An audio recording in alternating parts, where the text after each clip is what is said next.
Mateo, halika na. Bilisan mo. Sabi ko na sa'yo, nanlalaki yung asawa mo. Kitang-kita ko kung gaano siya nakayapo sa likod ng lalaki kanina at humawak pa siya sa braso nung bumaba. Napakalandi. Hindi na nahiya. Kapag sinabi ko bang oo, mananahimik ka na? Tsaka pwede ba, Krista? Kung makaasta ka para ka may pakialam pa sa akin, wala namang mas importante sa'yo kundi ang lintik na posisyon mo sa trabaho. Tsaka patas na tayo. Nanlalaki ka, nang babae naman ako. Krista, patawarin mo ako. Kasalanan ko. Ako nagtulak sa kanya na gumawa ng bagay na ikasisira ninyo.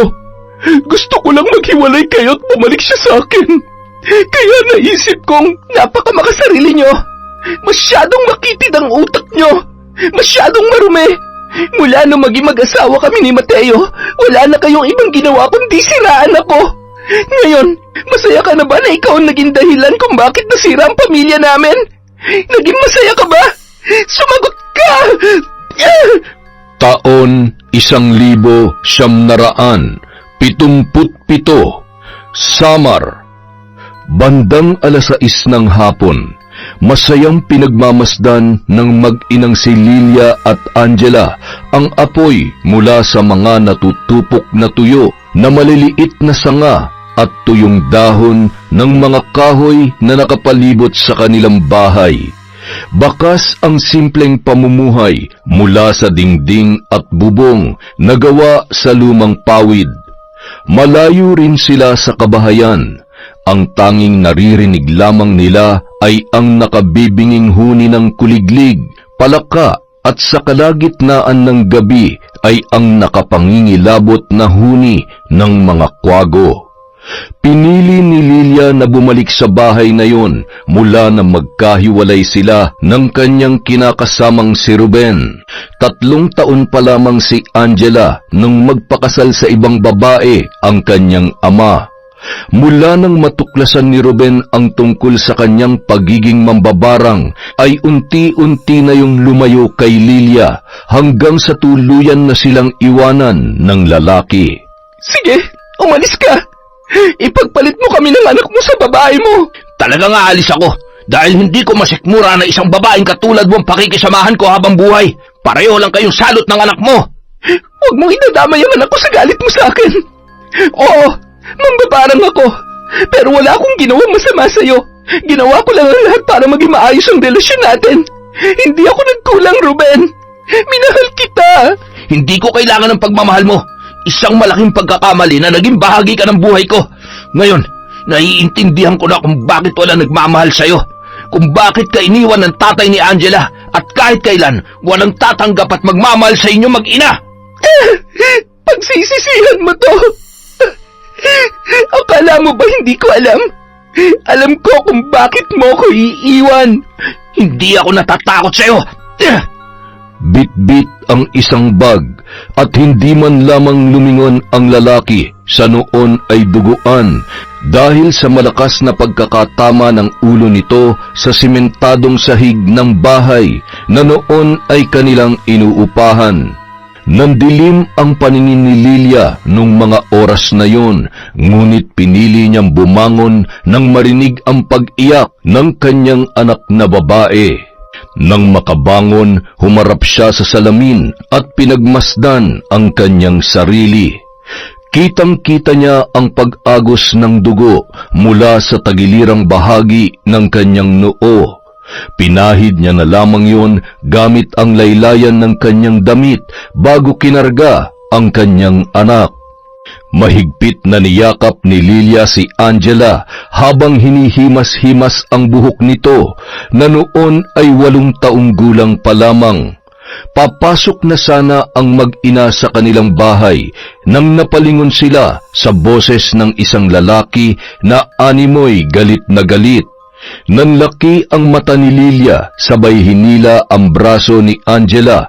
Tumakbo sila papasok sa loob ng bahay at isinara ang pinto gamit ang lubid na nagsisilbing panali doon. Lilia, lumabas ka dyan! Kung ayaw mong pareho kayo matupok ng anak mo sa loob ng bahay na yan, kailangan mo magbayad sa ginawa mo sa pamilya ko, lalong-lalo na sa pagpapahirap mo sa akin. Papatayin kita! Kayo ng anak mo! Nay, sino po yun? Bakit niya po tayo papatayin? Anak, umalis ka na. Dumaan ka sa maliit na awang dun sa kusina. Dalhin mo ang bag na ito. Nandito ang lahat ng kailangan mo. Huwag mong kalilimutan lahat ng itinuro ko sa'yo. Gamitin mong kaalaman mo upang ipagtanggol ang sarili mo. Huwag kang magpapaapi sa kahit na sino, anak. Lumaban ka at pumatay ka kung kinakailangan. Sa tuwing nasa panganib ka, sambitin mo ang mga orasyon na itinuro ko sa'yo upang mailigtas mo ang sarili mo. Tandaan mo, anak, mahal na mahal ka ni nanay. At kahit saan ka magpunta, poprotektahan kita. Nanay, hindi kita iiwan. Ayaw ko pa magkahiwalay tayo, Nay. Makinig ka sa akin. Darating ang araw na magkakasama rin tayo, pero sa ngayon kailangan mo munang umalis. Tumakbo ka, magtago, magpakalayo-layo ka dito. Sa oras na makalabas ka dito sa loob ng bahay, huwag ka nang lilingon pabalik. Naintindihan mo? Sige na, umalis ka na! Tumango na lamang ang bata habang pilit na pinipigilan ang kanyang mga luha at tumakbo dala ang isang maliit na lumang bag na kulay itim. Kasabay ng kanyang pagtakbo ay ang unti-unting pagkaputol ng lubid at pagkasira ng pinto na yari sa kawayan dahil sa pagtama ng itak sa bawat wasiwas ni Ruben. Ilang sandali pa, tuluyan na nung nasira ang pinto at napasok ang kabahayan ni Lilia. Sa tingin mo ba mapapatay mo talaga ako? Oo, at hindi lang ikaw, pati na rin ang anak mo. Pagbabayarin kita sa pagpatay mo sa asawa at anak ko. Kahit patayin mo ako, Ruben, mananatiling buhay ang sumpa ng kamatayan sa lahat ng mga mahal mo sa buhay. Akala mo ba nakalaya ka na sa sumpa ng kamatayan? Maghintay ka lang. Maghintay ka lang. Demonyo ka talaga, wala kang kasing sama. Nasaan yung anak mo? Nasaan siya? Halimaw! Ikaw ang gumawa ng halimaw. Nasa harapan mo ngayon. Hindi mo masasaktan ang anak ko. Sinusumpa ko yan. Akala mo ba matatakasan niya ako? Mamatay ka na! Bumulwak ang dugo sa tagiliran ng mambabarang, kasabay ng kahindik-hindik na halakhak ni Ruben. Kasama ng bawat sulok ng parte ng bahay na ito, unti-unti ka na magiging abo, Lilia. Ipapatikim ko na sa iyo magiging buhay mo sa impyerno. Lumagablab ang apoy sa buong kabahayan nang tuluyang nilisan ni Ruben ang lugar na yun. Hindi pa yun nakontento, kinuha niya pa ang isang gasera na may lamang gaas at ibinuhos sa katawan ni Lilia. Nilibot niya ang buong paligid ng bahay at ilang mga lugar na maaaring pagtaguan ng bata, ngunit nabigo siyang makita yun. Lakad-takbo niya pang binagtas ang masukal na daan at nagbabaka sakali na maabutan ang anak ni Lilia na si Angela.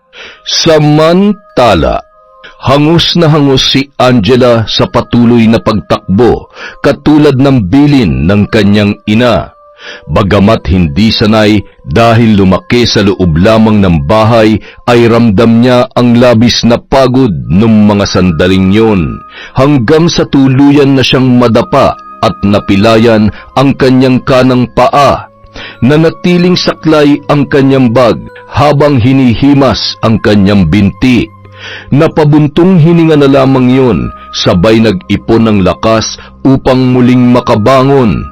Walang luha sa kabila ng sakit na kanyang nararamdaman. Dahil para sa kanya ang pagluha at pag-iyak ay para ng pagkatalo at pagsuko. Hindi yun ang turo ng kanyang nanay Lilia. Itinikom niya ang kanyang kamao at unti-unting bumangon. Ngunit bago pa man tuluyang nakatayo ay isang malakas na sigaw ang kanyang narinig mula sa kanyang likuran. Nanlaki ang kanyang mga mata at walang lingon-lingon na pilit na inihakbang ang kanyang pilay na paa. Huwag ka nang tumakbo, bata! Mapapagod ka lang! Huli ka! Bitawan mo ako! Masama ka! Wala nang masasama pa sa nanay mo. At tulad niya, wala ka rin pinagkaiba sa kanya. Kaya dapat na rin kitang patayin. Hindi totoo yan! Hindi papatay si nanay! Hindi mamamatay ang nanay ko! Halimaw ka rin talaga katulad niya. Mamamatay ka!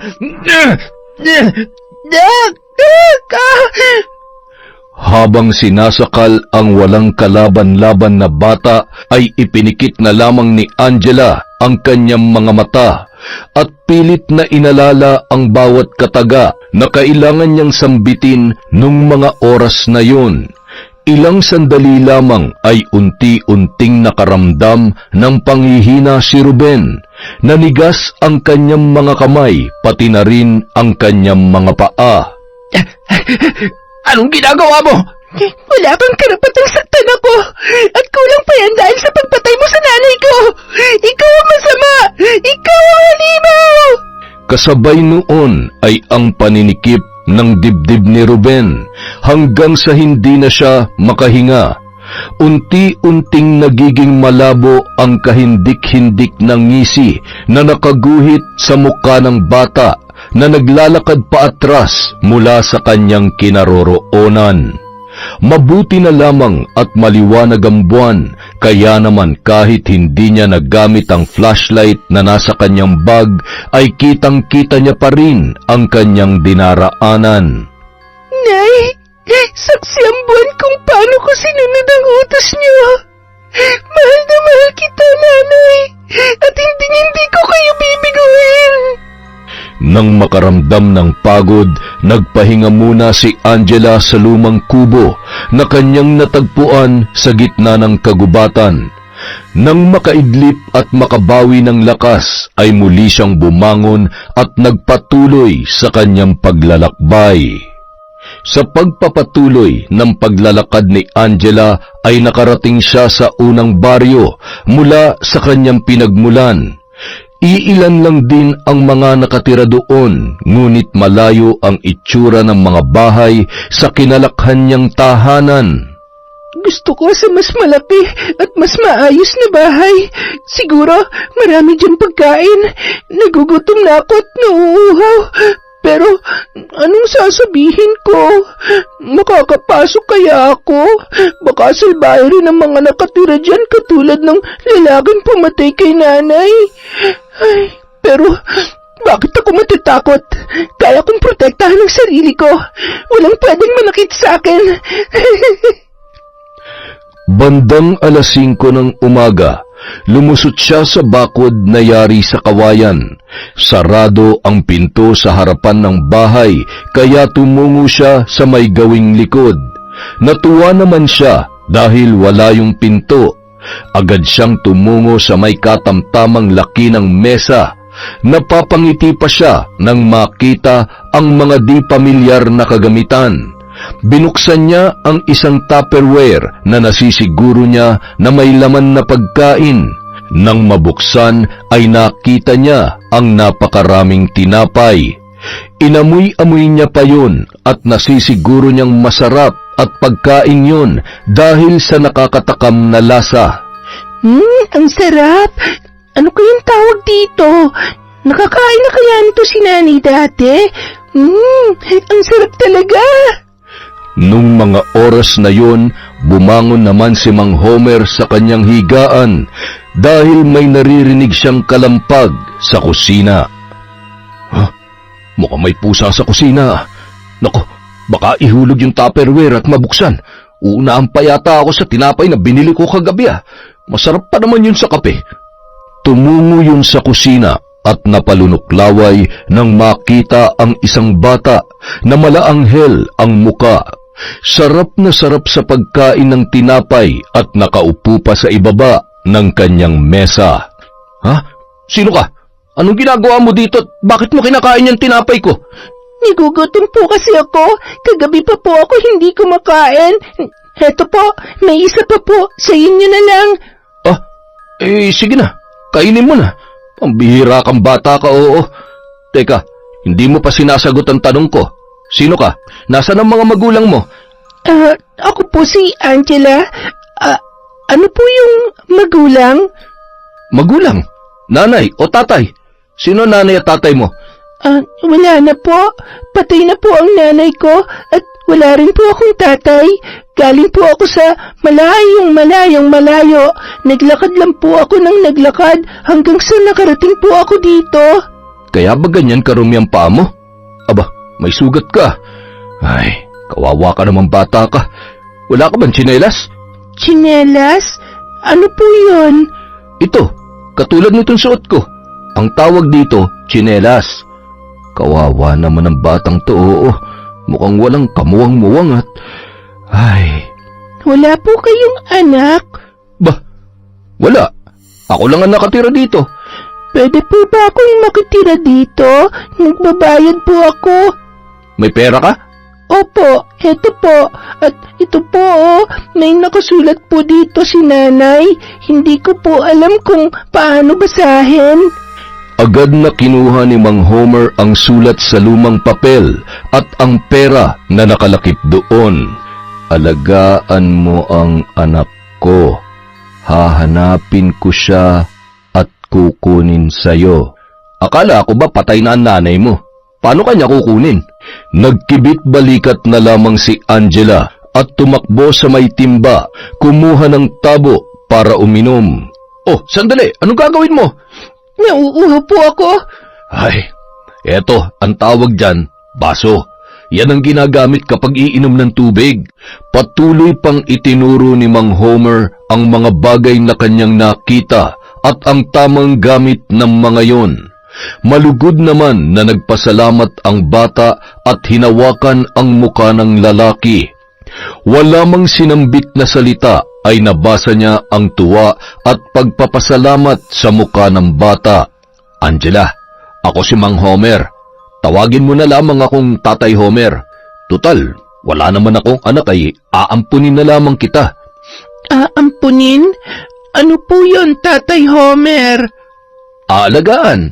Pwede rin kitang pag-aralin para marami kang matutunan. Mukha namang matalino ka at mabilis matuto. Gusto mo ba yon? Mula ng araw na yon, si Mang Homer na ang tumayong magulang ni Angela. Nakapag-aral siya at higit sa lahat, itinuring siya nitong higit pa sa tunay na anak. Makalipas ang maraming taon, hanggang sa nagdalaga na si Angela. Labis naman ang pagpapasalamat ni Mang Homer dahil mula nang kupkupin niya ang bata, ay naging lapitin na siya ng swerte. Naging maayos ang kanyang buhay dahil sa saganang ani sa bukid. Nakabili rin siya ng sariling bangka at palaging napakarami ang kanyang huli. Naging suki rin siya ng mga patayaan at halos linggo-linggo siyang nananalo. Naging usap-usapan ng buong baryo ang malaking pagbabago sa buhay ng lalaki. Marami ang naging masaya para sa mag-ama, ngunit meron ding mga halang ang kaluluwa na nagtangka sa buhay ni Mang Homer nang dahil lamang sa pera. Isang gabi, nadatnan ng lalaki ang mga magnanakaw sa kanilang bahay. Nanlaban yon hanggang sa huling sandali ng kanyang buhay. Puno ng saksak ang katawan at naligo sa sarili niyang dugo. Anong gagawin natin dyan? Ayoko makulong. Talagang makukulong tayo pag hindi natin ililigpit ang katawan ni Mang Homer. Pero, paano kung dumating na yung anak niya? Wala na tayong sapat na oras. Umalis na tayo. Nung mga sandaling yun, patakbong pumasok sa tarangkahan si Angela. Ramdam niya kasi na may hindi magandang nangyari sa kanyang Tatay Homer. Nang makapasok sa kabahayan ay nadatnan niya ang dalawang lalaki na hinihila papunta sa may kusina ang wala ng buhay niyang ama. Anong ginawa niyo sa tatay ko? Hoy, kung ayaw mo magaya sa sinapit ng tatay mo, mas mabuti pang itiko mo na lang yung bibig mo. Bitawan yung tatay ko! Narinig niyo ba? Bitawan niyo siya! Aba, hindi ka man lang ba natatakot sa amin, ha? Bakit ako matatakot sa mga magnanakaw at mamamatay taong tulad niyo? Dahil sa mga armas na hawak niyo?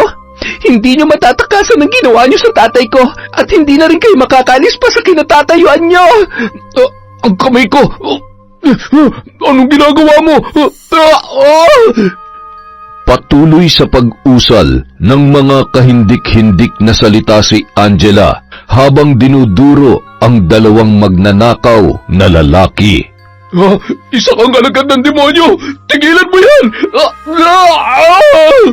Hindi lamang yan ang sasapitin nyo. Hindi lamang kayo magbabayad ng kasalanan nyo. Pasasakitan ko lahat ng importanteng tao sa buhay nyo. Papatayin ko rin sila habang kayo walang magagawa para iligtas sila sa kamatayan. Mga inutil! Naging matunog sa buong baryo ang pagpanaw ni Mang Homer. Marami ang nakiramay sa 3 gabing lamay na inilaan ni Angela para sa kanyang kinilalang ama. Walang bahid ng luha, ngunit mababasa sa kanyang mga mata ang lungkot na muling mawalan ng mahal sa buhay. Ikinagulat ng lahat na hindi man lamang nagsampayon ng kaso laban sa mga itinuturo niyang suspect sa pagpatay kay Mang Homer. Ngunit ang ipinagtataka ng mga magulang ng 2 binata ay hindi pa rin nila makausap ang kanilang mga anak. Naging usap-usapan ang mga pangyayaring yon sa mismong huling gabi ng burol ni Mang Homer. Lalong-lalo na si Aling Josie na hindi mapakali at hindi kumbinsido sa mga nangyari, kasama ang kanyang anak na si Mateo na noon ay nasa labas ng tarangkahan at pasilip-silip sa mga taong nakikiramay. Alam mo, hindi pa rin daw nakakapagsalita at parang takot na takot daw yung 2 nanaksak kay Homer. Bakit naman sila pang matatakot sila na nga tong nakapatay? Si Mang Homer ang biktima at hindi ang mga hayop na magnanakaw na yun. Kawawa naman si Angela. Mahal na mahal niya pa naman ang tatay-tatayan niya. Pero hindi ka ba nagtataka, anak? Maliban sa mga sinabi ng ampun na yan ni Homer na siyang pinaniniwalaan natin, ano ba namang malay natin sa kung ano talaga ang totoo nangyari? Tingnan mo nga yang si Angela. Napakaganda ng mukha pero ewan ko ba, mula bata pa lamang yan ay may nararamdaman na akong kakaiba sa kanya. Ay, ano po bang ibig niyong sabihin, Nay? Hindi kaya siya lang naman ang... Nay, wag nga kayong ganyan. Namatayan na nga yung tao, pag-iisipan niyo pa ng masama. Bakit ba? Sa totoo lang, pwede niya namang gawin yun dahil hindi niya rin naman kadugo si Homer. Malay mo, magkakasabot pala sila. Malay mo nga, maniligaw niya yun at inutusan niya lang. Tama na nga yan, Nay. Kung ano-ano na naman yan pumapasok sa utak niyo na haka-hakang kwento. Pakiusap, sarilinin niyo na lang. Baka mamaya, mangati na naman yung dila niyo at kung saan-saan na naman makarating yan. Umuwi na lang kaya tayo. Ay, maigi pa nga at busog naman ako dito sa sopas. Hindi ko na nga maubos Maigi pa dalhin ko na lang. Ay nako, nanay talaga. Pang-4 nyo na yan Sige kayo, mumultuhin kayo ni Mang Homer pag inuwi nyo pa yan. Oo na, sige na. Ito na nga, itatapon ko na lang. Habang naglalakad palabas ng tarangkahan ng mag-ina ay muling napalingon si Mateo sa noon ay nakatanaw sa kanila na si Angela. Siguradong malungkot na malungkot siya ngayon. Gusto ko sana siyang lapitan kaya lang nakakahiya. Baka hindi niya naman ako pansinin. Habang iniisip ng binata si Angela ay hindi niya naman napansin na kinakausap pala siya ng kanyang nanay Josie. Natauhan lamang siya nang hampasin siya noon sa balikat.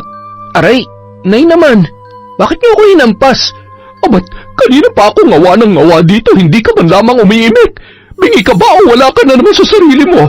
Sabi ko bumili ka muna ng kape at asukal sa tindahan. Baka sakaling bukas pa at nakalimutan ko kanina.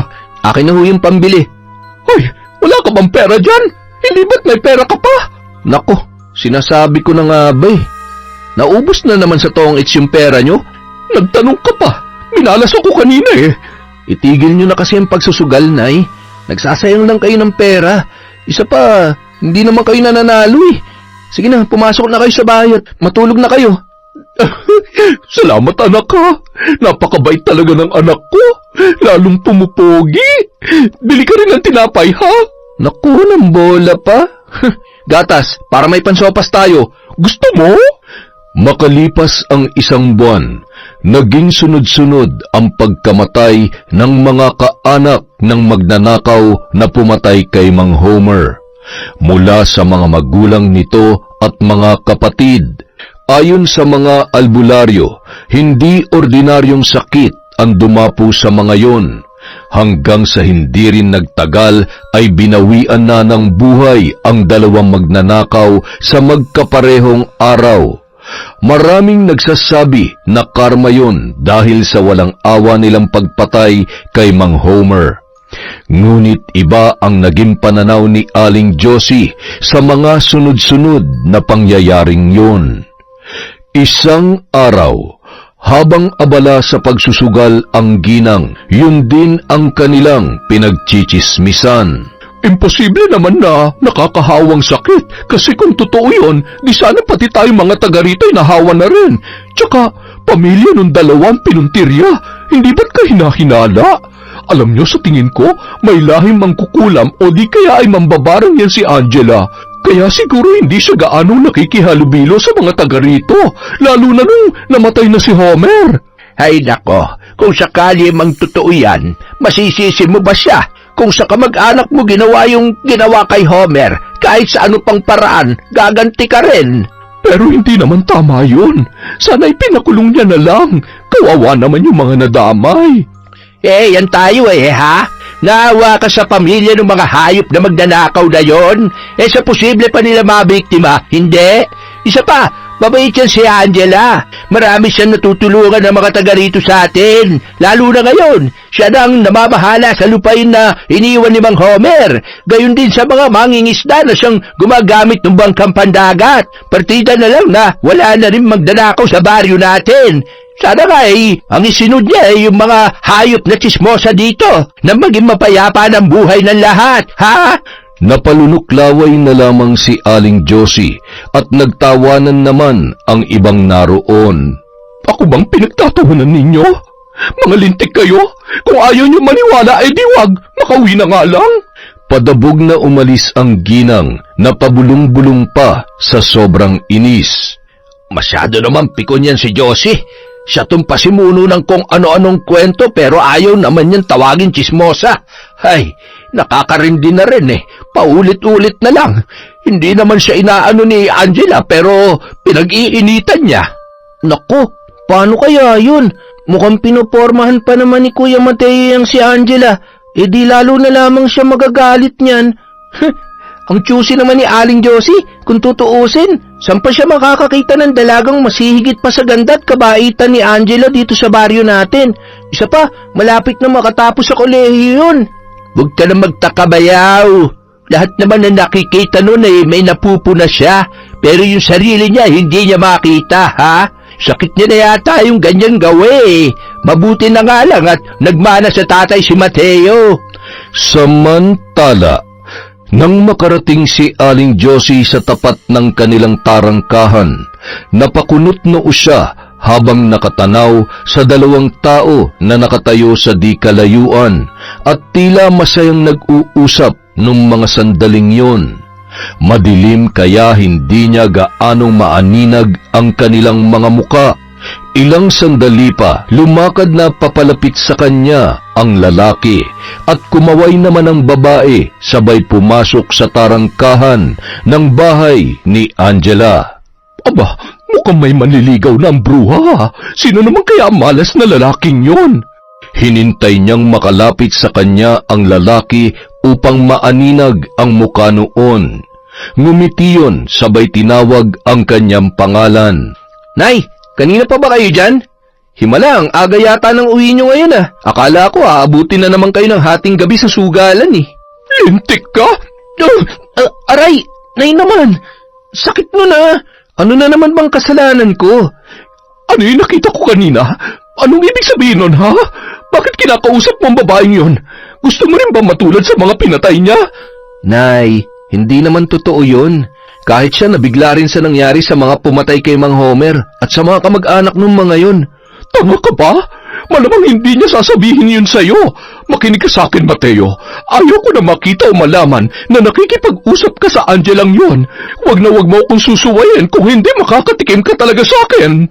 Nay, matanda na ho ako. Hindi na ho ako bata para pagbawalan niyo pa sa kung sinong kakausapin o kakaibiganin ko. Isa pa, ramdam ko at ako mismong nakakakita kung gaano siya kabuting tao. Ang totoo, hindi ko nga po alam kung anong dahilan at ang init ng dugo niyo sa kanya. Di minsan hindi mo ako sinuway at hindi ka sumasagot sa akin ng ganyan. Tapos ngayon, dahil sa Angelang yan, pagsasabihan mo ako ng ganyan? Umayos ka, Mateo. Huwag na huwag kang gagawa ng bagay na ikakapahamak mo at lalong-lalo na ikagagalit ko. Kahit sinong babae matatanggap ko pero hindi ang alagad ng demonyong babae na yon. Napailing-iling na lamang si Mateo sabay pumasok sa loob ng bahay at pumunta sa kanyang silid. Patuloy pa rin sa pagsasalita at pangangaral si Aling Josie. Binuksan na lamang ng binata ang radyo at malakas na pinatugtog upang hindi niya marinig ang nakakabinging boses ng kanyang ina. Aba, bastos ka na talaga! Patayin mo yan at makinig ka sa aking lintik ka! Lumipas ang mga araw, hindi na napigilan pa ni Aling Josie ang kanyang anak sa kabila ng kanyang pagtutol. Nagpursigi pa rin sa panliligaw kay Angela si Mateo. Kumusta? Balita ko galit na galit sa atin ang nanay mo Alam mo namang hindi niya ako gusto, bakit hindi mo na lang siya sundin? Ayaw ko naman na mag-away kayo ng dahil sa akin. Ay, narinig ko siya kanina sa may tindahan. Galit na galit at... Angela, huwag mo nalang pansinin si nanay.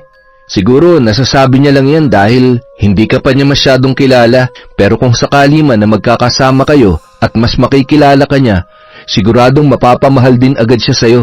Parang ako lang. Sana nga, Mateo, pero mukhang malabo yata mangyari yon dahil base sa mga narinig ko, mukhang malabo na magustuhan niya ang isang babaeng katulad ko. Ang totoo niyan, tama naman siya. Mula ako sa angka na mambabarang, isang mambabarang ang nanay ko at ako. Dala ko ang sumpa at pangakong binitawan niya bago siya namatay. Nananatiling buhay ang sumpa sa aking pagkatao bilang kanyang tagapagmana sa panahon na handa na akong tanggapin na maging katulad niya. Pero ikaw pa rin naman ang magpapasya ng kapalaran mo. Gusto mo bang maging mambabarang? Gusto mo bang pumatay ng mga tao na walang kalaban-laban? Yun bang iniisip mo? Dahil ang sabi ng nanay, ginagawa niya lamang yon upang magkaroon ng hustisya at pasakitan ng mga taong higit na masalang ang kaluluwa, walang konsensya at pagsisisi sa kanilang mga kasalanan. Ibig bang sabihin, ikaw ang dahilan ng pagkamatay ng mga... Hindi ko sila pinatay. Sinambit ko lamang ang orasyon na tinuro sa akin ni nanay upang iligtas ang sarili ko sa oras ng kapahamakan. Hanggang sa ngayon, hindi malinaw sa akin kung paano nangyari ang lahat ng yon, pero pangako, hindi ako may gawa nun. Hindi ko alam kung bakit sila nagkasakit at namatay. Hindi ako mamamatay tao. Pinilit ko mamuhay ng normal para kay tatay. Hindi ko pinakialaman ang aklat at kagamitan na binigay sa akin ni Nanay Lilia. Ayoko maging mambabarang. Ayokong mangyari sa akin ang sinapit niya. Gusto ko magkaroon ng normal na buhay. Yung buhay na naranasan ko nung nabubuhay pa si Tatay Homer. Naniniwala ako sa'yo. Huwag kang mag-alala. Alam ko at nararamdaman ko na nagsasabi ka ng totoo. Wala kang dapat ikabahala dahil tanggapin man ni nanay ang relasyon natin o hindi. Mananatili ako sa tabi mo. Hindi tayo maghihiwalay. Mahal kita, Angela. Mahal na mahal kita. Mahal din kita, Mateo. Salamat dahil sa kabila ng mga nangyari sa akin, nagkaroon ako ng dahilan para maging masaya ulit. Alam mo, ni minsan hindi pa kita nakitang umiyak at pinanghinaan ng loob. Kahit minsan ramdam ko na nasasaktan at nalulungkot ka na. Wala rin naman maitutulong kung iiyak ako. Nung namatay si tatay, kahit malunod pa siya sa luha ko dahil sa sobrang sakit at lungkot, hindi ko rin naman maibabalik ang kanyang buhay. Isa pa, hindi pag-iyak ang solusyon sa anumang mabigat na sitwasyon. Ang kailangan ko lumaban, bumangon at magpatuloy. Sa paglipas ng mahigit 2 taong relasyon ni na Mateo at Angela, ay nagbunga na ang kanilang pagmamahalan. Mahal, siguradong kapag nalaman ni nanay na magkakaapo na siya, matatanggap niya na tayo. Hindi na ako makapaghintay na ikasal at magsama na tayo sa iisang bubong. Magkakaroon na tayo ng sariling pamilya. Hindi na rin naman ako makapaghintay. Sana lang sa pagkakataong ito, hindi na natin kailangan magtago. Sana matanggap na ng nanay mo na magiging parte na rin ako ng pamilya ninyo. Kinagabihan, habang sabay na kumakain sina Aling Josie at Mateo, mayat mayang tinitingnan ng binata ang kanyang ina. Ipinagluto niya pa yon at inabutan ng pera ng gabi ring yon. Ano ba meron at masyado mo yata ako mahal sa araw na ito? May gusto ka bang sabihin? May kailangan ka ba? Nay, may importante ho akong sasabihin sa inyo. O edi sabihin mo na, ano ba yon? Nay, plano ko na hong pakasalan ng girlfriend ko. Ah, may bago ka na namang girlfriend? Pakakasalan na hindi mo man lang ipinapakilala sa akin? Nay, wala naman hong bago. Si Angela pa rin ho ang tinutukoy ko. Nay, buntis na po siya. Magkakaapo na ho kayo. Ha? Wala ka na talagang natitirang respeto sa akin, Mateo. Lumayas ka sa pamamahay ko. Pero Nay, ang sabi ko lumayas ka. Kunin mo mga gamit mo ngayon din at umuwi ka na sa bruhang babae na yon. Mula sa gabing ito, kalimutan mo na rin na nanay mo ko dahil mula ngayon, wala na rin akong anak. Nay, wag naman ho kayong ganyan. Oh, saksakan ng tigas ang ulo mo. Layas! Lumayas ka! Matapos ilagay sa isang malaking bag ang kanyang mga gamit, malungkot at maluhaluhang lumabas ng bahay si Mateo. Ang anak ko na lang ang meron ako, kinuha niya pa. Sisiguruhin ko na pagsisisihan mo to, Mateo. Pasasaan ba't iiwanan mo rin ang salot na babaeng yun? Nang gabi ring yun, nagulat si Angela nang makita sa labas ng kanyang bahay ang binata, dala ang mga gamit nito. Pasensya ka na. Ito na nga bang sinasabi ko eh. Siguradong lalo lamang siya magagalit sa akin. Hindi, pasensya ka na. Ang totoo, nahihiya ako sa iyo, mahal. Hindi kanya dapat itrato ng ganito. Napakabuti mo kayang tao. Matamis ng ngiti lamang ang itinugon ni Angela sa kanyang kasintahan bago sila tuluyang pumasok sa loob ng bahay. Ang laki na ng pinagbago ng bahay na to. Sayang nga lang at hindi man lamang hinintay ni tatay na matapos to bago siya nawala. Ay, hayaan mo. Sigurado na kung nasaan man siya ngayon, nakikita niya pa rin lahat ng pagsisikap mo. Siya nga pala, kung nabubuhay siya, magugustuhan niya kaya ako? Bakit naman hindi? Eh hindi ka naman kasing sungit ng nanay mo. Ay, sana dumating ang araw na matanggap niya na tayo at maging masaya na lang siya para sa atin. Basta sa ngayon, isa lang ang alam ko. Mahal kita at kahit hindi siya sang-ayon, pakakasalan pa rin kita sa lalong madaling panahon. Gusto kong magindigal ang pagsasama natin, Angela. Agad na inasikaso ng dalawa ang pagpapakasal sa Wes, bagay na lalo lamang ikinasama ng loob ni Aling Josie. Nasisiguro ko na may ginawa ang impactang yun sa anak ko. Biruin mo noon pa man, alam na ni Mateo na hindi ko gusto ang babaeng yun. Siguro gusto niya akong gantihan, kaya inagaw niya sa akin ang anak ko. Kaya wala akong pakialam kung anghel siya para sa karamihan, dahil hindi magbabagong tingin ko sa bruhang yon, at kahit anong mangyari, hindi ko siya matatanggap bilang manugang. Isa din niyang si Mateo talagang nagawa niya pang pakasalan ng babaeng yun, tapos tinitiis niya ako. Malamang sa malamang, kinukontrol siya ng Angela na yun. Hay naku, Aling Josie! Ang aga-aga mainit na naman ang ulo niyo. Pasalamat na nga lamang kayo kasi kung tutuusin, para na nga nanalo sa loto yung anak nyo. Di hamak na mas napaayos ang buhay niya ngayon. Kaya kung ako sa'yo, kesa siraan mo araw-araw yung manugang mo, makipag-ayos ka na. Ayaw mo man lang bang makatikim na maginhawang buhay? Kahit para sa anak mo na lang at sa magiging apo mo. Hoy! Hindi ko siya sinisiraan. Nagsasabi ako ng totoo. Kayo to mga bulag at walang alam. Mga buwiset. Makauwi na nga lang. Kahit ano pang gawing paninira ni Aling Josie at pagpaparinig, hindi pa rin siya pinapatulan ng kanyang manugang na si Angela. Nang makapanganak ang babae ay laking gulat noon nang kinaumagahan ay biglang pumunta si Aling Josie. Pasimple namang napangiti si Angela lalo na nang kargahin ng kanyang biyanan ang kanilang anak. Naku, napakapogi ng apo ko. Kamukhang-kamukha mong tatay mo. Salamat naman sa Diyos. Nasaan nga pala si Mateo? Bakit mag-isa ka lang dito? May binili lang po siya sa bayan. Papauwi na rin po yon. Magsasalita pa sana si Aling Josie nang bigla namang dumating si Mateo na noon ay hindi makapaniwala sa kanyang nasaksihan. Mahigpit niyang niyakap ang kanyang ina. Sabi ko na nga ba hindi niyo matitiis ang apo niyo eh. Huwag ka masyadong magsaya. Hindi dahil masaya ko makita ang apo ko ay nakalimutan ko na mga kasalanan mo sa akin. Siya nga pala. Paano yan? Pareho kayong abala sa trabaho. Sino mag-aalaga sa bata? Plano ho namin kumuha ng yaya dahil hindi naman ho kami pwedeng tumigil sa pagtatrabaho. Kailangan din hong bumalik agad sa trabaho ni Angela at magkatuwang ho kami mag-aasikaso ng negosyo. Talagang ipagkakatiwala niyo ang bata sa ibang tao? Ako na lang. Mas maigi na rin para may pinagkakaabalahan ako. Yun ay kung papayag yung asawa mo. Wala naman hong problema. Salamat ho, Nay Josie. Mas magiging kampante ho ako kung kayo mismo mag-aalaga sa kanya.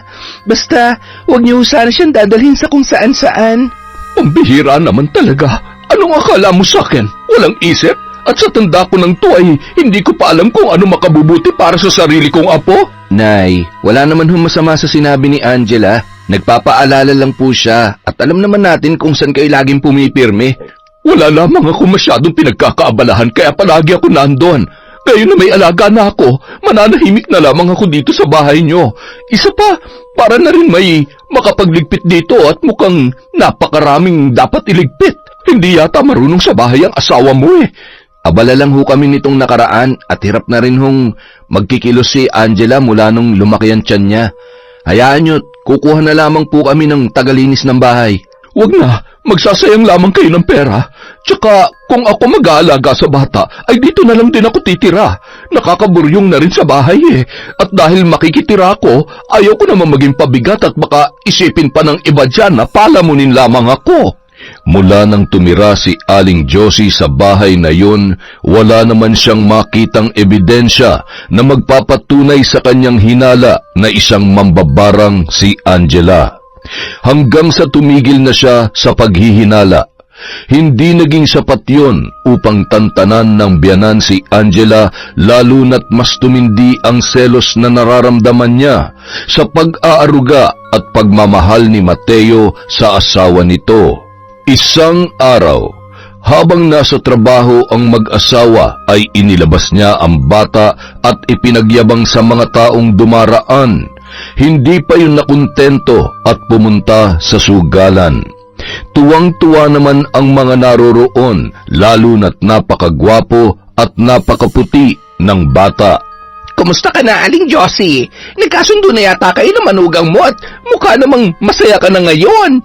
Nako, kung alam mo lamang kung paano ako nangungunsumi kapag nakikita kong pagmumukha ng Angela na yon. Sa totoo lang, kawawa ang anak ko. Ang daming trabaho na dapat asikasuhin sa taniman at may kung ano-ano pang kabuhayang naiwan si Homer. Samantalang yung Angela, aalis at uuwi na hindi man lamang yata pinagpapawisan ng kilikili. Pero siya patong hindi makapagbigay ng sapat na panahon para sa anak at asawa niya. Ewan ko ba pero sa tingin ko, ginagamit niya lamang ang anak ko. Palibhasa, hindi niya kayang gampanan ng lahat ng responsibilidad na naiwan ni Homer. Ang kapal nga ng mukha eh, nagagawa pa man lalaki. Pasasan ba't matatauhan din ang aking anak? Kinagabihan, bandang 9:00 ng gabi ay hindi pa rin nakakauwi si Angela. Napansin ni Aling Josie na panay ang silip ni Mateo sa bintana. Ano? Nag-aalala ka na sa asawa mo? Hay naku, Mateo, hindi ka pa ba nagtataka sa kanya? Anong oras na oh? Ilang linggo na yan ah. Baka naman may iba nang tinatrabaho yung asawa mo. Baka ho nag-overtime lang ulit. Huwag nyo naman hong pinag-iisipan ng masama si Angela. Ay, di sige. Pero huwag kang tutulog-tulog sa pansitan at masyado nagtitiwala. Baka paggising mo isang araw, iniiputan ka na sa ulo ng pinakamamahal mo asawa. Di ba, Apo? Ang tatay mong masyado nagpapauto sa nanay mo. Patuloy na isinasayaw-sayaw ni Aling Josie ang bata hanggang sa may tumigil na motorsiklo sa tapat ng kanilang tarangkahan. At doon bumaba si Angela habang nakahawak sa braso ng lalaki na kasama nito. Mateo, halika! Bilisan mo! Sabi ko na sa iyo nanlalalaki ang asawa mo. Kitang-kita ko kung gaano siya nakayapo sa likod ng lalaki kanina at humawak pa siya sa braso nung bumaba. Ay naku, napakalandi. Hindi na nahiya. Wala ni anumang reaksyon si Mateo. Agad na lang yung lumabas at sinalubong ang kanyang asawa. Kanina pa kita hinihintay. Bakit masyado ka namang ginabi? At saka, sino yung naghatid sa'yo? Pasensya ka na, mahal. May mga kailangan lang kaming tapusin sa opisina kaya gagabihin ako lagi ng uwi. Si Dennis pala yon, bago namin katrabaho. Malapit lang ang bahay niya dito kaya isinabay niya na ako. Kesa naman maghabal-habal pa ako na hindi ko naman kakilala. Oh, akala ko ba bago lang siya? Pero sa lagay, masyado na kayong close at masyado ka na rin nagtitiwala. Alam ba niya na may asawa at anak ka na? Oo naman. Teka nga, nagsiselos ka ba? Mahal, wala akong ginagawang masama. Kahit abala ako sa trabaho, wala akong ibang iniisip kundi kayo lang ng anak natin. Huwag ka na magtampo. Sorry na. Hindi mo dapat pagselosan yon, ha? Bakla kaya yon? Sige na. Pumasok na tayo't na makapaghapunan na. Mabilis namang napawi ang selos na nararamdaman ni Mateo, lalo na nang yakapin siya ni Angela. Napataas kilay naman si Aling Josie habang pinagmamasdan ang mag-asawa. Magbihis ka na't kargahin mo tong anak mo para naman maramdaman niya na may nanay pa siya. Opo, sandali lang po, Nay. Agad na pumasok si Angela sa kanyang silid at napabuntong hininga naman si Mateo sabay tumingin sa kanyang ina. Nay, huwag naman kayong ganyan magsalita kay Angela. Pagod na nga yung tao tapos... Tingnan mo nga ako, Mateo. Kung ikaw masyadong nauutoy ng asawa mo, ibahin mo ako. Ay nako, kailan ka kaya magigising sa katotohanan? Lumipas ang ilang buwan, mas lalong naging abala sa trabaho si Angela, lalo na nang ma-promote yun.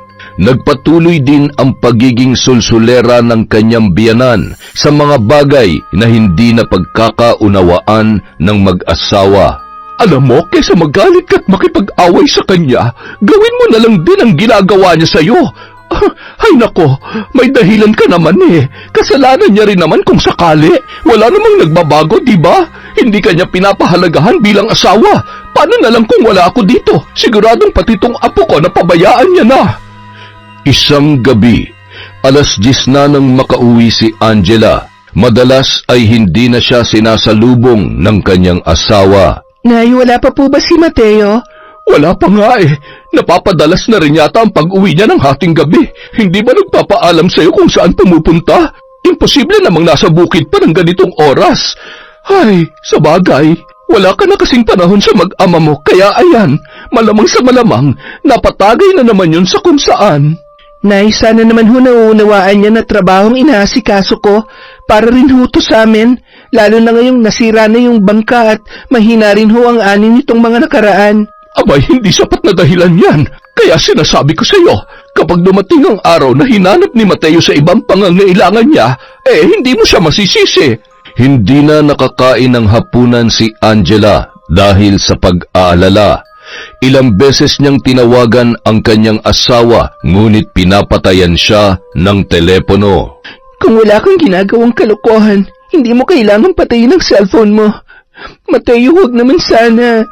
Hindi kita mapapatawad kapag niloko mo ako. Nang dumating ang lalaki, ay gising na gising pa si Angela. Sinong kasama mo kanina? Bakit mo pinatay ang cellphone mo? Hindi mo man lang naamoy ang sarili mo bago ka pumasok ng bahay. Nambababae ka ba, Mateo? Hindi ko alam kung anong pinagsasasabi mo. Matulog ka na. Matutulog na rin ako. Mateo, tinatanong kita. Nambababae ka ba? Kapag sinabi ko bang oo, mananahimik ka na? Tsaka pwede ba, Angela? Huwag kang umasta na parang may pakialam ka pa sa akin. Wala namang mas importante sa'yo kundi ang lintik na posisyon mo sa trabaho eh. Isa pa, patas na tayo. Nanlalaki ka, mambababae ako. Wala kang karapatang bastusin ako ng ganito. Wala akong ibang inisip kundi ang ikabubuti ng pamilya natin. Ni minsan hindi suwagi sa isip kong ibinibintang mo sa akin at wala kang karapatang gantihan ako dahil wala akong ginagawang masama. Sa unang pagkakataon, dahil sa pinaghalo-halong pagod at sama ng loob, hindi na malayan ni Angela ang pagpatak ng butil-butil niyang luha. Ngunit nung mga oras na yon, tiningnan lamang siya ni Mateo na parang walang halagang bagay, sabay lumabas sa kanilang silid. Kinaumagahan, paggising niya ay kinausap siya ni Aling Josie bago siya umalis papasok sa kanyang trabaho. Anong sabi ni Mateo? Nagkausap ba kayo? Hindi po. Aalis na ho ako. Tulog na tulog pa po siya. Kayo na pong bahala kay baby. Susubukan ko pong umuwi na maaga. Huwag sanang sasamaan loob mo kung nakagawa ng kasalanan si Mateo. Dahil marami ka rin namang pagkukulang sa kanya, di ba? Makalipas ang ilang buwan, umuwi sa isang bahay, magkatabi sa pagtulog, ngunit ramdam ni Angela na malayong-malayo na ang loob ni Mateo sa kanya. Kapag sinusubukan niyang kausapin yon, ay nauuwi lamang sa pagtatalo. Kaya hinayaan niya na lamang ang kanyang asawa, lalo na't naaapektuhan na rin ang kanyang trabaho. Hinayaan niya na lamang yon, lalo na't nararamdaman niya na hindi niya maisasalba ang kanilang relasyon dahil siya na lang din naman ang nag-iisang kumakapit sa kanilang sinumpaan ng araw na sila ay ikinasal. Isang araw, Mateo, sinong babaeng yan? Nay, si Maricarho. Pinalayas ho kasi siya ng mga magulang niya nang malaman na nagdadalang tao siya. Wala ho siyang ibang mapupuntahan. Pwede po bang pauwiin muna natin siya sa bahay? Sandali, ano mo bang babaeng yan at kung umasta kay akala mo ikaw ang ama ng bata? Nay, tama ho kayo. Ako po ang tatay ng batang dinadala niya. Ay, sus Mariosep, ano problema itong pinasok mo? Gusto mo bang ipakulong ka ng asawa mo? Bakit naman hindi ka nag-iingat? Pwede ka mambabae pero yung makabuntis hindi. Ay, nag-iisip ka ba?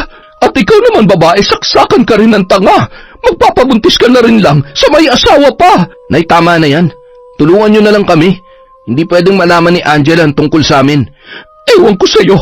Sabihin na lang natin na pinsan mong babae na yan at nasa Maynila ang asawa niya para hindi siya magduda. Ay, hanggang kailan natin maitatago to? Siya, sige na, linisin mo yung bahay at mag-ingat kayo sa mga ikinikilos nyo. Walang pwede makaalam sa totoong relasyon ninyo, ha? Isang malaking kahihiyan to at gulo kapag nagkataon. Bandang 6:00 ng gabi, maagang umuwi si Angela dahil natapos agad ang kanyang trabaho. May mga bitbit na prutas at groceries na binili niya sa bayan bago tuluyang umuwi ng bahay. Nagulat siya dahil sinalubong siya ng magandang ngiti ni Mateo. Bagay na matagal na nitong hindi ginagawa. Akin na, mabigat yung bitbit mo. Wag na. Kaya ko naman. Salamat na lang. Si baby, gising ba? Katutulog lang. Pinatulog muna ni nanay bago siya umuwi sa bahay. Umuwi sa bahay ninyo? Bakit? Anong meron? Yung pinsan ko kasi nariyan. Mag-isa lang kasi siya sa bahay niya sa sentro kaya, ayun, naisipang dumito muna at yung asawa niya nasa Maynila. Sana dito mo na lang pinatuloy para nakilala ko yung pinsan mo. Isa pa, masikip doon at para may kasama dito si nanay sa araw. Talaga? Okay lang sa'yo? Oo naman. Kesa naman mag-isa rin siya doon sa bahay niyo. Sandali lang, mahal. Pupuntahan ko sila. Siguradong matutuwa si nanay. Sige. Ako na lang ang magluluto ng hapunan. Maaga pa naman. Sa kabila ng sama ng loob ni Angela, nanatili siyang kalmado. Ayaw niya kasing magkahiwalay sila at lumaki ang kanilang anak na walang kumpletong pamilya. Kahit papano, dahil sa ipinakita ni Mateo noong mga oras na yon, ay nabuhayan siya ng pag-asa na muling babalik sa dati ang kanilang pagsasama.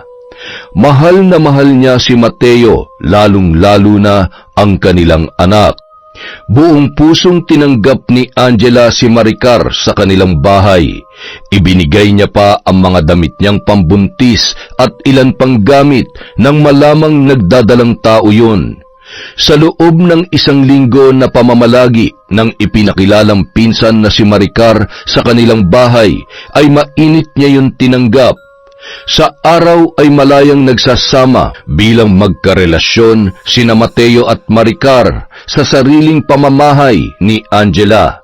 At sa pagsapit ng gabi ay nagpapanggap naman sila bilang magpinsan. Isang gabi, nagising si Angela. Hindi niya maunawaan kung bakit ilang gabi na siyang hindi dinadalaw ng antok at mabigat ang kanyang pakiramdam. Nakapikit man ang kanyang mga mata, ay gising na gising ang kanyang diwa. Maya-maya, dahan-dahang inalis ni Mateo ang pagkakayapos sa kanyang asawa at dahan-dahang bumangon sa pag-aakala na tulog si Angela. Dahan-dahan din niyang binuksan ang pinto. Ilang sandali lamang ay bumangon din si Angela at sinundan ang kanyang asawa. Kitang-kita niya kung saang kwarto pumasok yon.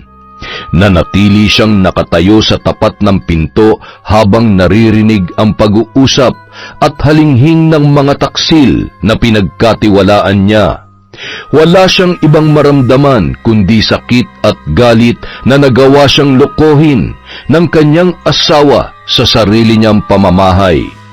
Bumalik siya sa kanyang kwarto at ikinandado ang pinto. Sigurado siya na anumang oras ay babalik si Mateo sa loob noon. Ang lakas ng loob mo para lukohin ako. Pagkatapos ng lahat ng pagtitiis ko sa relasyon natin dahil sa nanay mo, nagawa mo pa akong pagtaksilan. Nakakadiri ka. Isa ka rin, Maricar. May asawa ka na't lahat-lahat. Pumatol ka pa sa may asawa. At higit sa lahat, pinsan mo pa talaga. Mga baboy, humanda kayo sa akin. Lalong-lalo ka na, Mateo. Ilang sandali pa, narinig niya ang dahan-dahang pagpihit ng doorknob sa kanilang pinto. Bumangon si Angela at gulat na gulat naman si Mateo nang biglang bumukas ang pintuan. San ka galing? Umihi lang ako, mahal. Ganun ba? Nakatulog ka na ba? Mukha kasing pagod na pagod ka. Pinagpapawisan ka rin. Naiinitan ka ba? Sige na, matulog ka na ulit. Iihi rin ako. Hayop ka talaga. Saksakan ka ng sinungaling. Napakunot noon naman si Mateo sa sunod-sunod na sinabi ni Angela. Kahit papaano ay nakaramdam siya sa kakaibang tono ng pananalita ng kanyang asawa. Napansin niya kayang matagal akong nawala? Ay, hindi naman siguro. Dala ng pagod, mabilis na nakatulog yon. Nang bumalik si Angela sa higaan ay nanginginig pa rin ang kanyang kamay sa galit. Kinuha niya ang gunting sa tukador at umupo sa kanilang kama at tinitigan ang muka ng sinungaling at taksil niyang asawa.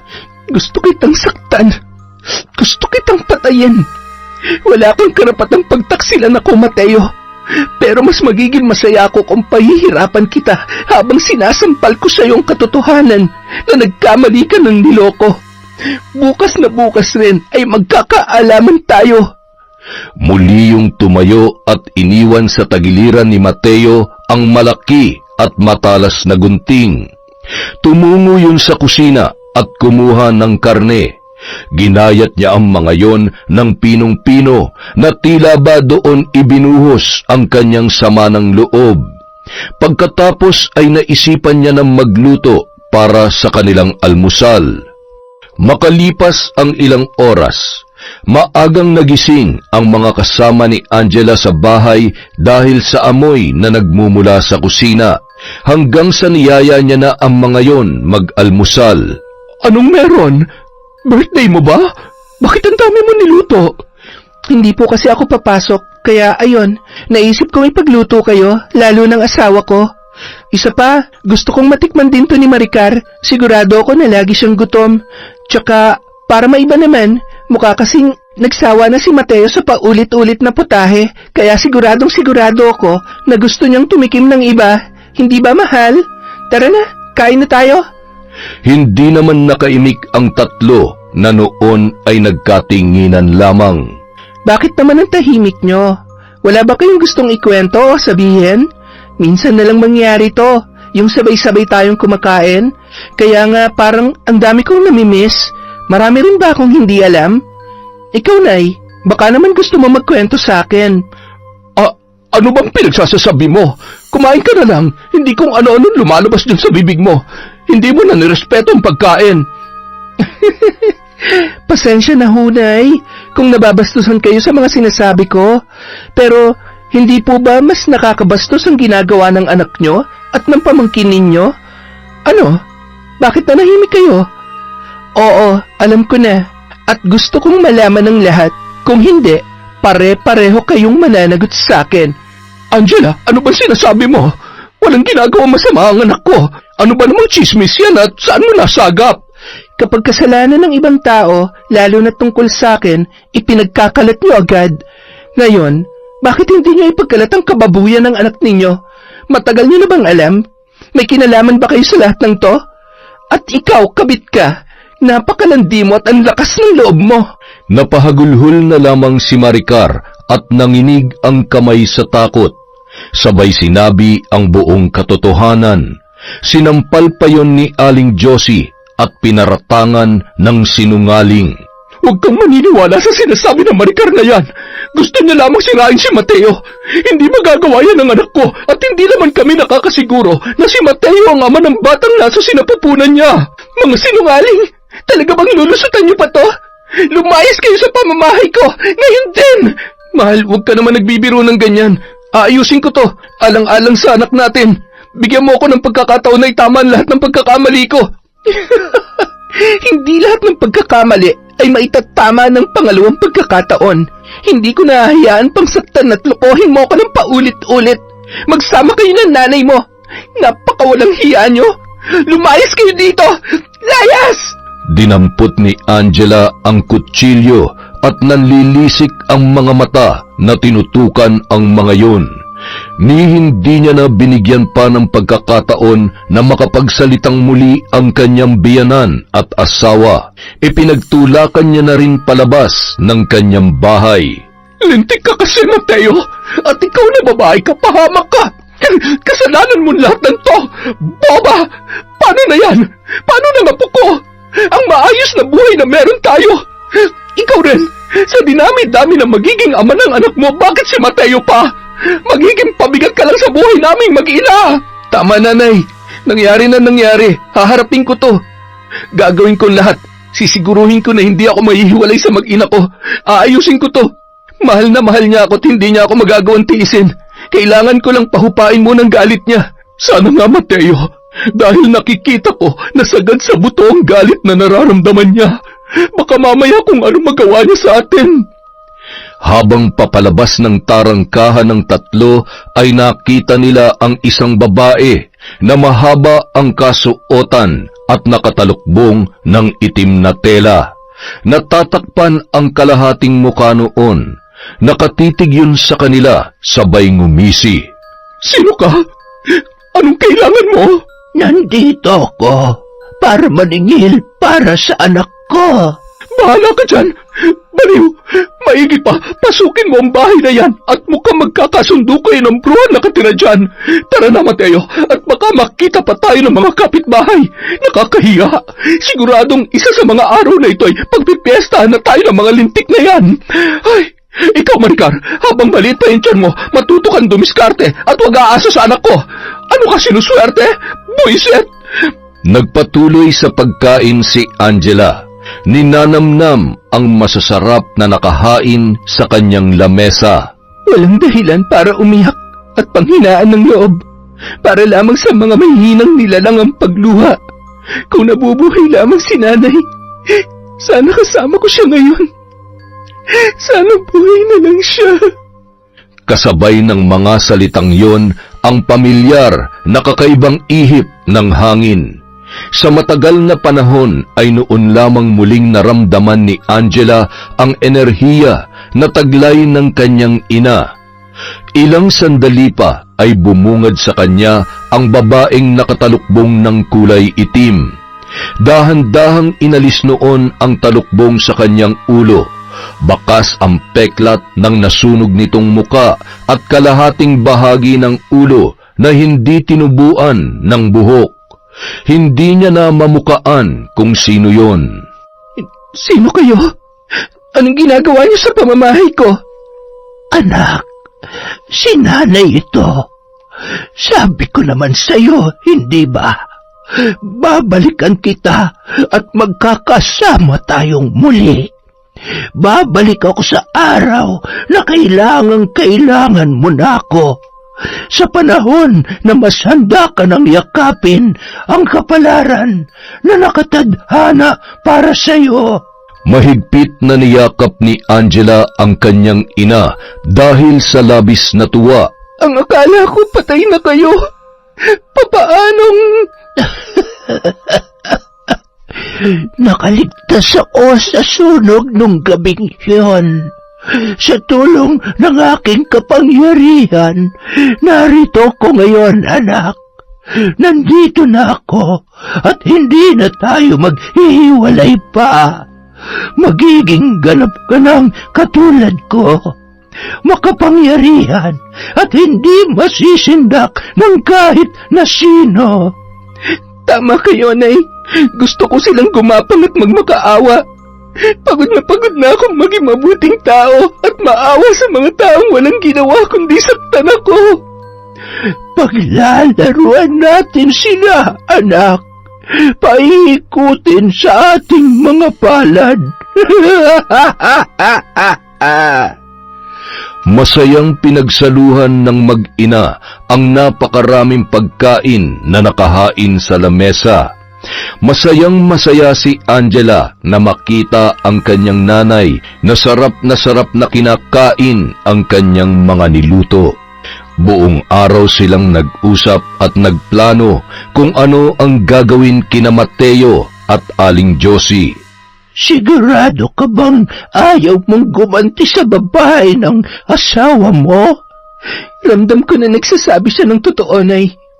Biktima lang din siya ni Mateo. At saka, kung hindi dahil sa kanya, hindi ko malalaman lahat ng kasinungalingan ng mag-inang yon.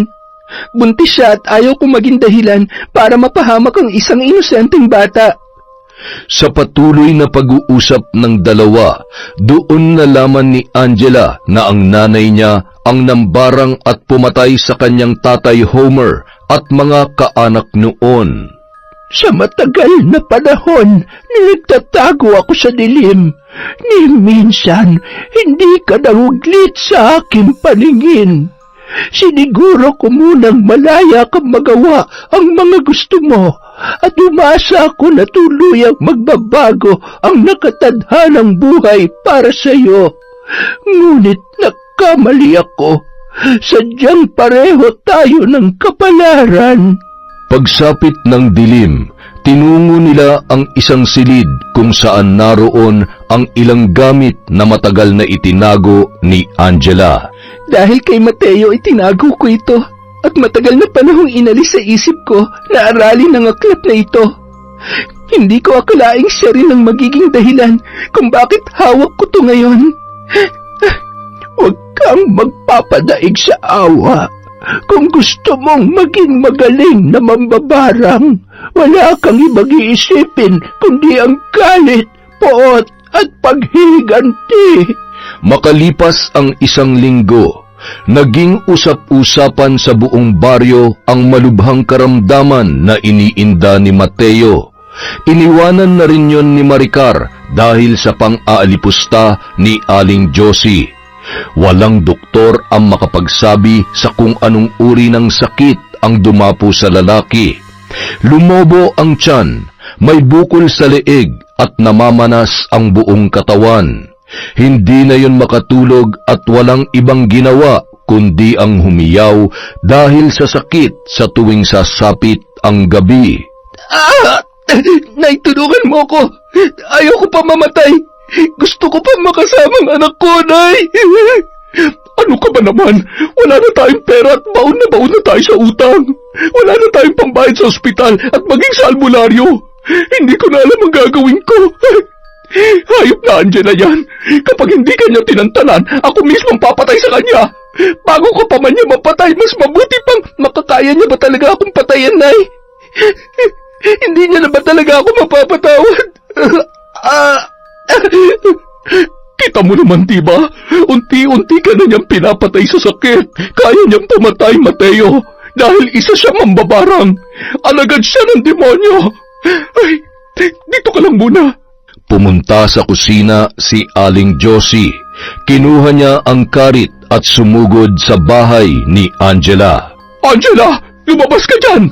Ipakita mo sa lahat ang pagiging demonyita mo! Sobra-sobra ng pagpapahirap mo kay Mateo! Papatayin kita!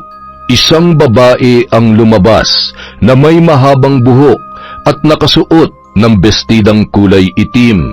Nang mamukaan yon ni Aling Josie ay bigla siyang napaatras. Ikaw na naman! Sino ka ba talaga at anong ginagawa mo sa pamamahay ng bruha kong manugang? Katulad ka rin ba niya?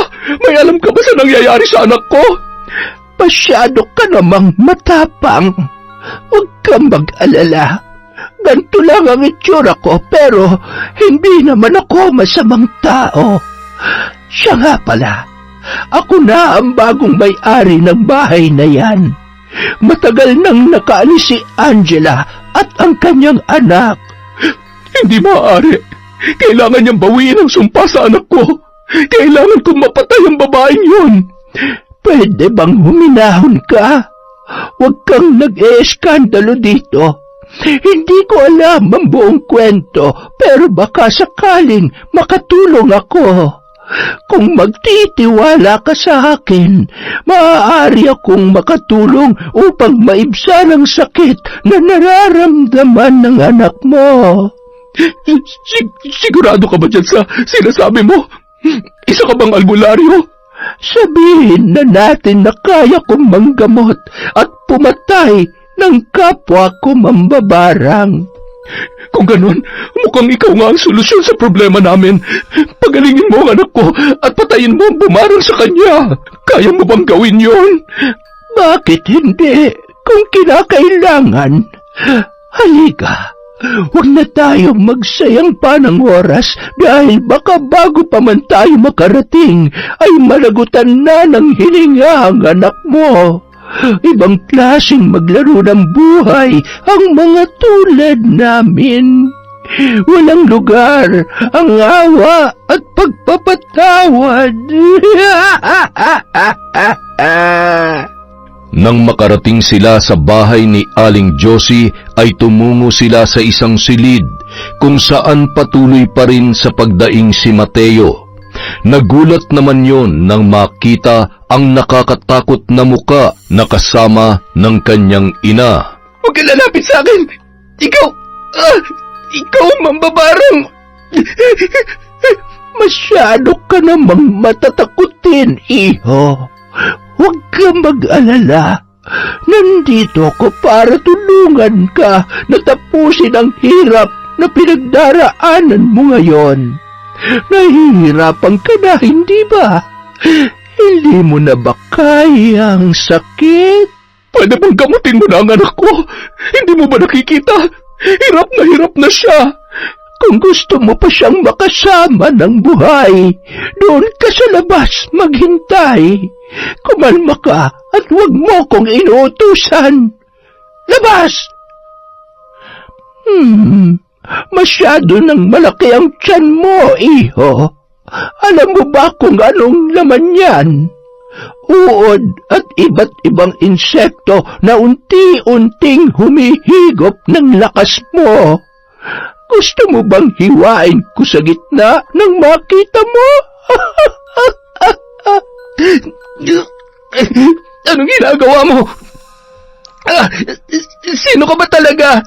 Huwag ka mag-alala. hindi ko naman ipagdadamot sa iyo ang katotohanan para bago ka man lamang mamatay ay malaman mo kung sino talaga ako. Mateo, ako ang ina ng babaeng niloko mo. At bilang ina, nandito ko para maningil at gusto ko ring makita kung gaano na siya kahusay sa paggamit ng itim na kapangyarihan. At tingnan mo nga naman, walang duda na anak ko nga talaga siya. Nay, palisin mo ang babaeng ito, Nay! Mateo, ano ba nangyayari dyan? Buksan mo tong pinto! Ayos lang ba ang anak ko? Narindi naman si Lilia sa ingay ni Aling Josie na patuloy na kinakalampag ang pintuan. Kaya naman nag-usal siya ng mga salita at ilang sandali lamang ay biglang nabingi ang tainga nito, kasabay ang pagbulwak ng dugo sa kanyang ilong. Nanginginig ang kamay nang makita ang kanyang sarili sa salamin at bigla yung nawalan ng malay. Samantala, Alam kong malaki ang kasalanan ko kay Angela. Pinagsisisihan ko na nagawa ko sa kanya. Pakiusap, maawa po kayo sa akin. Gusto ko pa makita ang mag-ina ko. Huwag ka nang umasa pa, Mateo. Dahil yan ang bagay na hindi ko hahayaang mangyari. Mamatay kang nangungulila sa kanila. Wala ka ng asawa at anak dahil ikaw ang sumira sa pamilya mo. Ikaw! ipinatong ni Lilia ang kamay niyang may mahahabang kuko sa ibabaw ng napakalaking tiyan ni Mateo, habang paulit-ulit sa mga salita na kanyang sinasambit.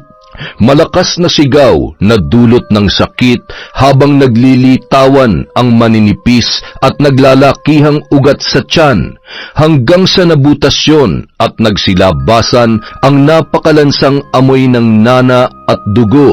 Gayon din ang mga walang buhay na insekto at uod na may iba't ibang kulay at laki. Nakadilat ang mga mata ni Mateo at nakabuka ang bibig. Ilang sandali pa, may lumabas na mga bangaw na nag-iwan ng maraming itlog sa mga sugat ng balat sa mukha ng lalaki at iba pang parte ng kanyang katawan. Matapos ang pangyayaring yun, agad nang umalis si Lilia. Nagising na lamang si Aling Josie na labis ang pagkahilo. Wala siyang maalala sa nangyari.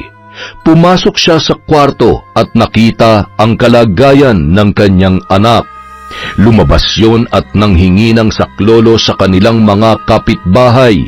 May iilan naman tumulong at humingi na rin ng tulong sa iba pang opisyal ng barangay upang matulungan si Aling Josie. Dahil sa napakabaho at napakabilis na pangangamoy bulok ng katawan ni Mateo, ay agad yung inilibing ng mga kagawad ng barangay. Makalipas ang isang araw. Hay nako, Aling Josie, mag-iingat ka. Sigurado ako na isusunod ka ng mambabarang na pumatay sa anak mo. Alam mo, siguradong galit na galit sa iyo yung manugang mo o kaya yung babaeng nabuntis ng anak mo. Hay nako, ikaw naman kasi, kinonsinti mo pa siya, tapos wala ka nang ginawa kundi siraan si Angela. Paano kung ikaw naman ang isunod niya? Hoy, naririnig mo ba ako?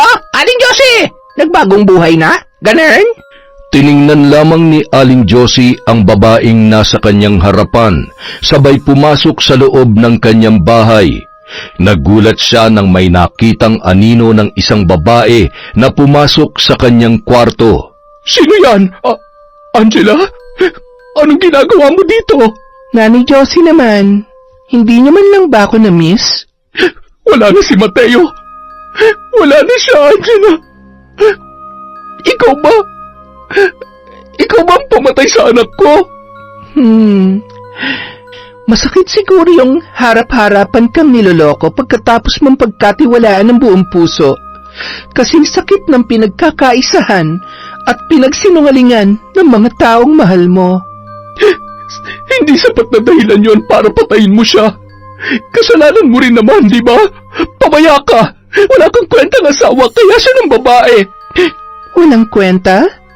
Mula nang umuwi sa pamamahay kong anak mo, naging maayos ang buhay niya. Binago ko ang buhay niya. Pero ano, sinamantala niya ang lahat ng yon. Pera, babae, at yung tiwala at pagmamahal ko. Wala ring sapat na dahilan para lokohin niyo ako. Ngayon, patas na tayo. Namnamin mo ang sakit ng aking paghihiganti. Angela, patawarin mo ako. Kasalanan ko. Ako nagtulak sa kanya na gumawa ng bagay na ikasisira niyo. Gusto ko lang maghiwalay kayo at bumalik siya sa akin. Kaya naisip kong saksakan ka ng sama. Masyadong makitid ang utak mo. Masyadong marumi. Mula nang maging mag-asawa kami ni Mateo, wala ka ng ibang ginawa kundi siraan ako. Ngayon, masaya ka na ba na ikaw ang dahilan kung bakit nasira ang pamilya namin? Naging masaya ka ba? Sumagot ka! Tama na, Angela. Hindi ako makahinga. Huwag mo naman gawin sa akin to. Patawarin mo ko. Humihingi ka lang naman ng tawad dahil gusto mong isalba ang buhay mo. Pero malabo na magbago pa ang isang katulad mo. Isa pa, para saan pa? Hindi ba't mas masaya kung magsasama kayo ni Mateo hanggang sa impyerno? Hayop ka! Napakasama mo! Demonyo ka talaga! Pas, hihilahin kita at isasama kita doon! Yan lang palang kaya mo? Sige, sa ngayon ikaw munang panalo. Pero magbilang ka na dahil kasabay ng pagkagat ng dilim, unti-unti mo na ring mararamdaman ang aking paghihiganti. Matapos yun, agad nang umalis si Angela at bumalik sa kanyang bahay, sabay sumakay ng kotse na bago niyang bili. Nakasakay na rin ang kanyang inang si Lilia habang karga-karga ang kanyang apo. Tatay Homer, pasensya na kung kailangan kong iwan ang lugar na ito. Huwag kayong mag-alala. Babaunin kong lahat ng masasayang alaala natin. Pangako, aayusin kong muli ang buhay ko kasama si nanay at ang anak ko. Nasa mabuting kamay na rin ho ang mga ari-ariang iniwan ninyo. Huwag kayong magagalit sa naging pasya ko, ha. Sa kabila ng aking bagong kaalaman, bilang isang mambabarang, mananatili akong mabuti sa mga taong totoong nagmamahal sa amin ng anak ko. Agad na nilang pinaarangkada ang sasakyan at umalis. Yun din ang araw na lilipat na sila sa mas payapang lugar kung saan napagpasyahan nilang magsimulang muli. Bagong bahay kung saan bubuo sila ng panibagong masasayang ala-ala bilang isang pamilya. Pagsapit ng dilim, napatakbo sa lababo si Aling Josie matapos uminom at nakaramdam ng labis na pangingilo. Nagmumog siya ng tubig at sa kanyang pagdura ay kasabay na bumagsak ang kanyang mga ngipin. Nagpagulong-gulong din yon sa sahig dahil pakiramdam niya ay may kung anong pumapaso at gumagapang na mga insekto sa kanyang katawan. May tumubong kung ano-anong kulay itim na malalaking butlig sa kanyang muka at kamay, hanggang sa maramdaman niyang umiigsi ang kanyang dila at unti-unti na siyang hindi nakapagsasalita. Gumapang yun sa sahig hanggang sa makalabas ng bahay. Kung itong kabayaran sa lahat ng mga kasalanan gagawa ko, Diyos ko, pagkawangin niyo po ako at sana dumating ang araw na mapatawad niyo ako ni Angela. Kasalanan ko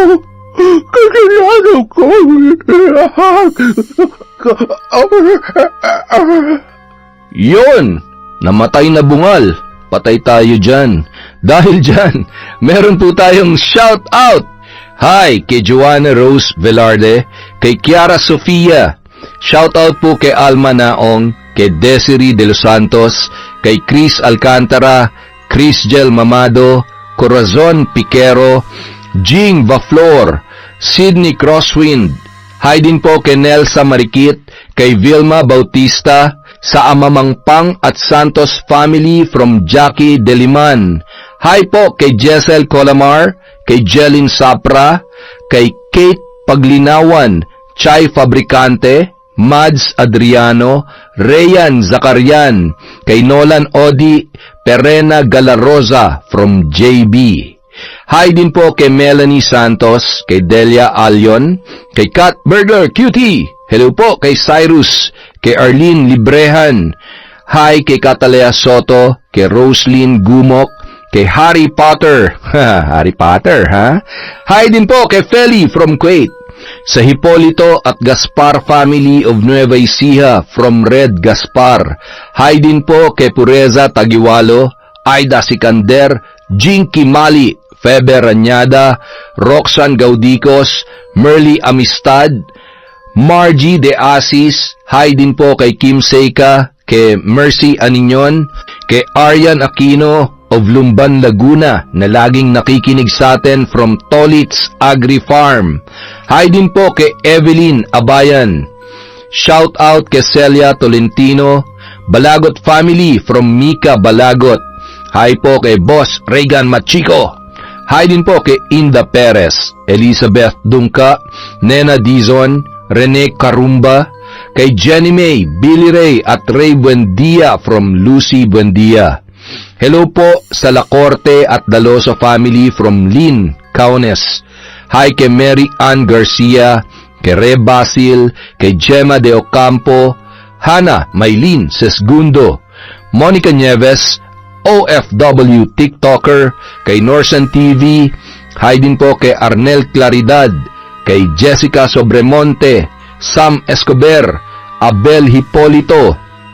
Shoutout din po kay Belinda Rogacion, kay Honey Austria, kay Rosemary Casonete, kay Angelina Ignacio, Chloe Abalos, Lydia Lopez, Arlene Torquiza, May Megs, at kay Elizabeth Azucena. Para po sa mga hindi nabanggit, meron pa po tayong mga susunod na videos. Maraming salamat po sa walang sawang pagsuporta mula sa Kwentong Enteng.